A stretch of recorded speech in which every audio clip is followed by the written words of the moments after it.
dagko na yun ang mga piso mga boss. Tanawan nyo.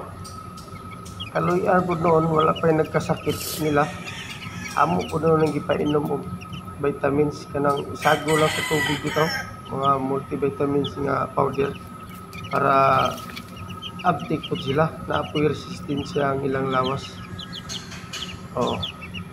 Nana na sila mga boss nga siyempre nagplano na po ni nga magbuhat ni gamayng rinse ani nila kay di man pwede nga diha ra na sila bisan og gamay ra na pero dagko na gini sila magkita ni silang balhibo nga mo na silang mamaldito or bati bugti tan-aw suway mga balhibo sa karon medyo okay pa. Satisfied po sila din na silang gamay sudlanan. Sa bagay, gamay raman po sila. Pero okay na.